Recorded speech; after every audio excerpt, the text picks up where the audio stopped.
Hello किसान भाइयों, मैं हूं आपका मछली वाला भैया उन्मेश टहरिया, फिशरीज ग्रेजुएट एंटरप्रेन्योर, और आप देख रहे हैं ऑस्कर फिशरीज। किसान भाइयों, ठंड के महीने में अगर आप मुझसे पूछेंगे कि सबसे अच्छी मछली कौन है जिसको हम लोग ठंड के महीने में भी पालन कर सकते हैं, तो वो है आपकी कतला मछली। देखिए, आईएमसी फार्मिंग में जो सबसे ज़्यादा ग्रोथ करती है वो मछली भी कतला मछली ही है। इस वजह से इस मछली को हम लोग एक साल में अगर आप अच्छे से खाना खिलाएंगे, अच्छे से अपने तालाब को मेंटेन रखेंगे, तो आसानी से आप इस मछली को 1.5 किलो साइज तक, 1.5 से 2 किलो साइज तक लेके जा सकते हैं।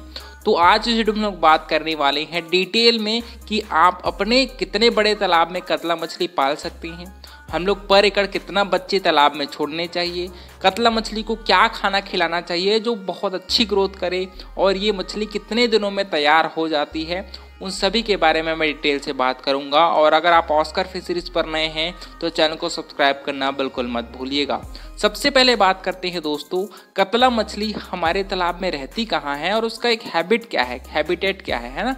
तो देखिए, तालाब के ये ऊपरी हिस्से में रहती है। इस वजह से इस मछली को हम लोग फिल्टर फीडर बोलते हैं, मतलब ये अपने गलफड़े की सहायता से पानी को अपने मुंह में लेती है, फिर उसके बाद उसमें जो प्राकृतिक भोजन है उसको छान करके वो गलफड़े की सहायता से उसको छन्ने के रूप में यूज़ करती है, ऑक्सीजन उससे लेती है और खाने को अपने मुंह के अंदर लेकर के अपना खाना प्राप्त करती है।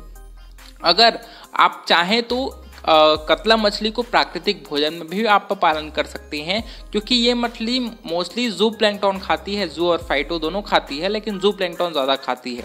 इस वजह से अगर आप इस मछली को अलग से आप सप्लीमेंट्री फीड नहीं खिलाना चाहते तो आप कतला मछली को प्राकृतिक भोजन में भी पाल सकते हैं। हाँ, लेकिन इसका टाइम, आपको जो कल्चर पीरियड है वो थोड़ा सा लंबा हो सकता है, लेकिन ये मछली सभी आईएमसी मछलियों में सबसे ज़्यादा ग्रोथ करती है। अब बात करते हैं यार, कितने बड़े तालाब की ज़रूरत पड़ेगी कतला मछली पालन के लिए। तो देखिए दोस्तों, अगर आपके पास मिनिमम ½ एकड़ का, मतलब लगभग 20,000 स्क्वायर फीट का तालाब है, तो आप कतला मछली का पालन कर सकते हैं, है ना।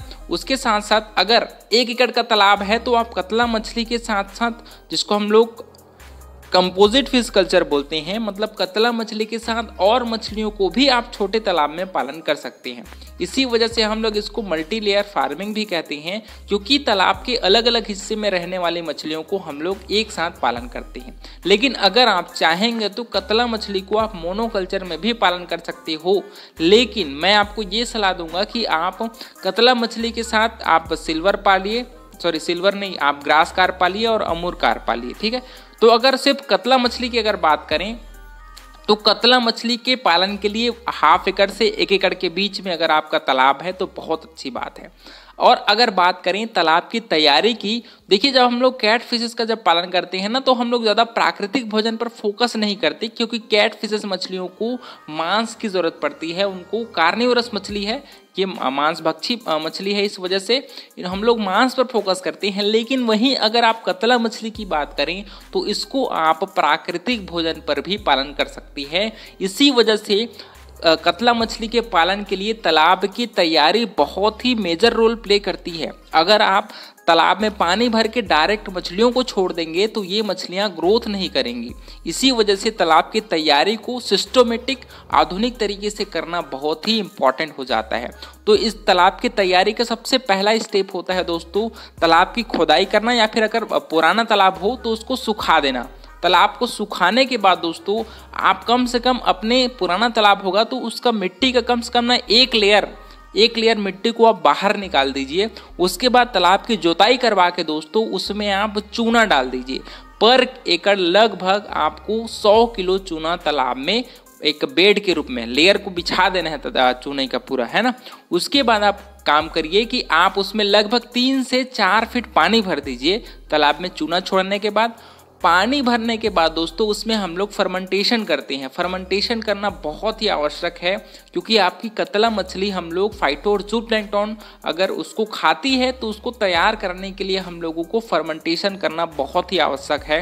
तो अगर आप पर एकड़ 1 टन गोबर में urea, single super phosphate, DAP 15 kilo अगर आप डालेंगे और उसके साथ अच्छी कंपनी का प्रोबायोटिक डालिए और थोड़ी मात्रा में आप उसमें मोलासिस का प्रयोग करिए। आसानी से उसको आप 2 दिनों तक सड़ा करके तालाब में डालिए और आपका प्राकृतिक भोजन 3 से 4 दिनों में बन के तैयार हो जाएगा। पानी का कलर जैसे ही थोड़ा सा हरा कलर का होना शुरू होता है, इसका मतलब ये है कि आप अब अपने तालाब में अपने कतला बच्चों को छोड़ सकते हैं।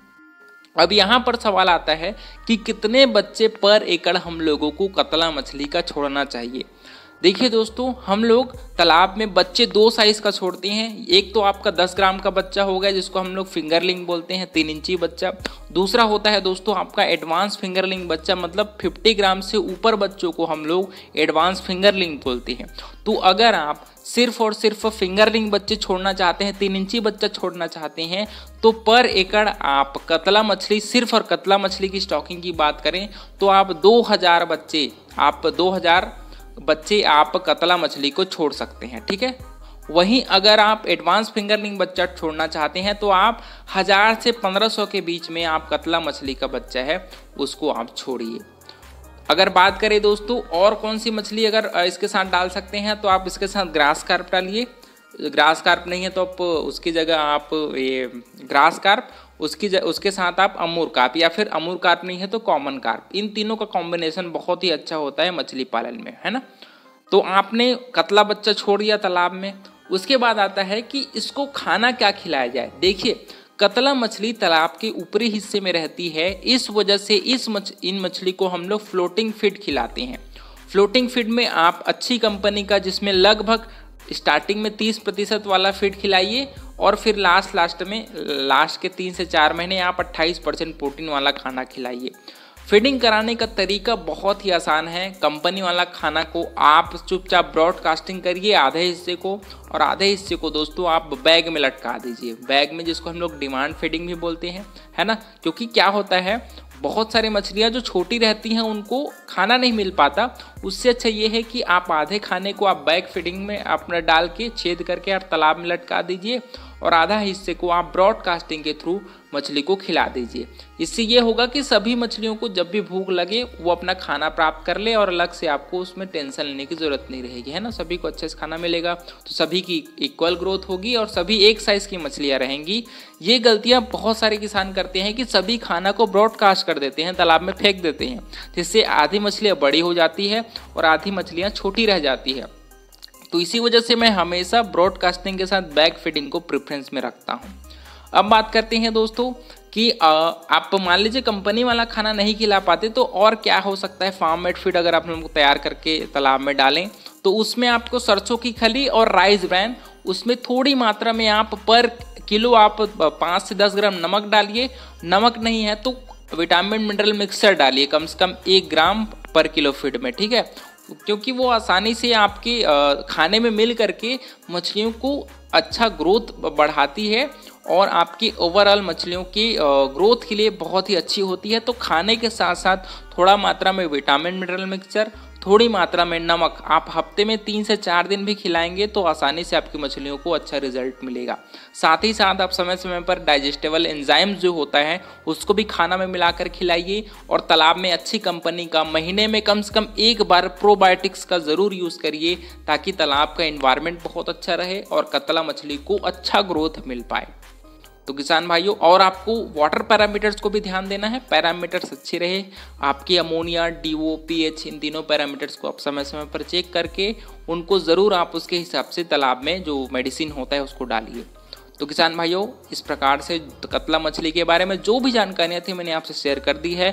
आशा करता हूँ आपको वीडियो बहुत ही अच्छा लगा होगा। वीडियो अच्छा लगा तो वीडियो को लाइक ज़रूर करिए। ऑस्कर फिशरीज पर नए हैं तो चैनल को सब्सक्राइब करना बिल्कुल मत भूलिएगा। मिलते हैं अगले में किसान भाई, तब तक के लिए बड़ों का सम्मान करिए, छोटों को प्यार करिए और खुद का ढेर सारा ख्याल रखिए। Thank you, thanks for watching.